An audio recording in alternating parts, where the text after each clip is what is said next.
3 waves of ultra runners leave the starting line of the 2016 STYR Labs Badwater 135 and make their way into the night in this Ultra Race Report.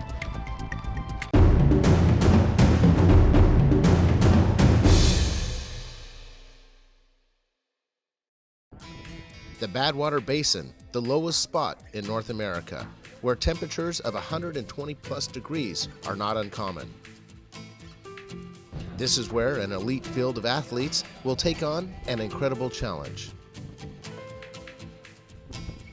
The racers lined up with crew looking on. And at 8 p.m. Pacific Standard Time, the 2016 STYR Labs Badwater 135 had begun.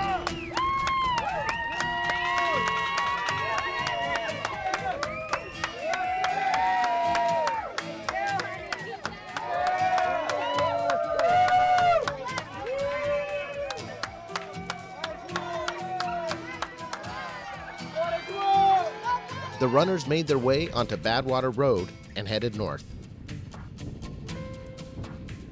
In this first section of the race, it's 17 miles to Time Station 1 in Furnace Creek. Racers will remain below sea level as the sun sets and evening temperatures drop to the low 80s. Back in Badwater Basin, the 9:30 p.m. start is beginning to arrive. As they arrive, racers and crews prepare their vehicles.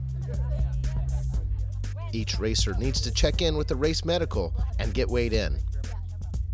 Prior to each start, the national anthem is played. For the 9:30 start, the racers and crowd took full advantage of the patriotic attire worn by runner number 52, Sandra Valinas. As 9:30 hit, the second wave of this year's race took off.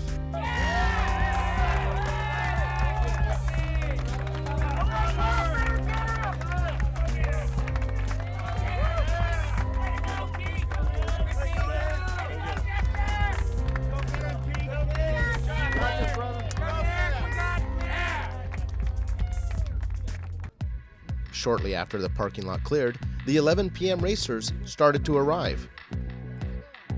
This is the cream of the crop. They will be the front runners at the end of the race. Also, many returned Badwater veterans here to compete. This year's racers will be wearing tracking devices provided by trackleaders.com. This enables fans at home and race officials to track the race with real-time stats. As the racers gathered at the starting line, it was a who's who in the ultra running world. With several past champions, this was guaranteed to be a fast year. And with the final countdown, it was on. As all 3 fields in the 2016 STYR Labs Badwater 135 have left the starting line. As the third wave heads out on course, racers immediately begin to fall into position. Crews lined Badwater Road, waiting in extreme wind for the first opportunity to support their racer. It gets a bit chaotic as crews try to find their racers in the dark and lights. Down the road at Time Station 1 in Furnace Creek, runners from the first and second waves are coming through and checking in. At this point, some decide to take some time off with their crew, while others continue their 135-mile adventure into the night.